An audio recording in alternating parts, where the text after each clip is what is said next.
Hello girls, I'm Ruchita and you're watching FOMO, Fashion on My Own.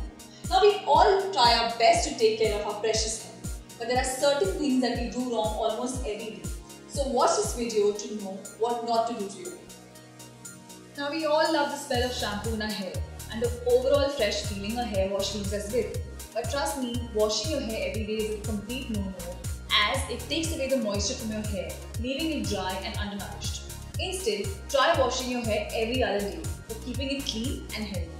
If you have oily scalp, use a dry shampoo.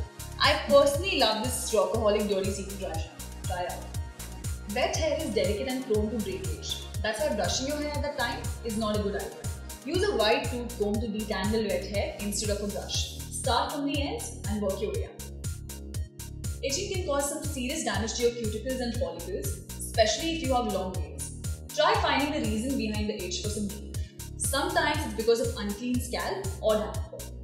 Now this is something which even I'm guilty of, and it's only because of sheer boredom. We all know that split ends are not a good sign because they lead to breakage and thinning of hair, and skipping those trims can just add to your problems.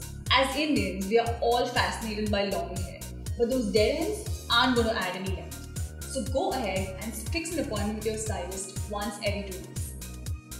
Tying your hair too tight into a ponytail or bun can weaken your strands by causing extra tension at the roots. Sometimes we all get headaches. This could be one of the reasons. Also, if you want to tie your hair, tie it loose or leave it loose literally. Brushing the hair rigorously is something that we all have done in the past, and we continue to do so even today when we are in a hurry. This can cause some serious damage. Hence, it's very important to brush your hair gently and avoid overbrushing the hair.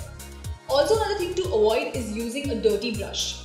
All the dirt, sweat and style products get collected on the brush. Hence, it's very important to wash your brush with a shampoo every 15 days and also remove the hair that is stuck in the bristles. Never put the heat up too high on the styling tools. This may not cause an immediate damage, but in the long run, your hair will become dry and brittle.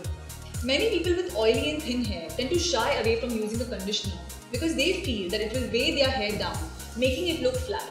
But the trick here is to use a lightweight conditioner instead of a heavy duty one.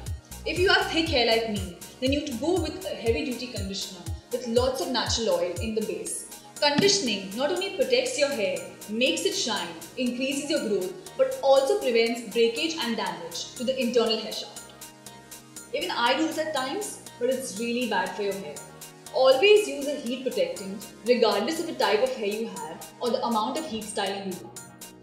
We all wrap our hair into a towel, like a turban, to remove the excess water.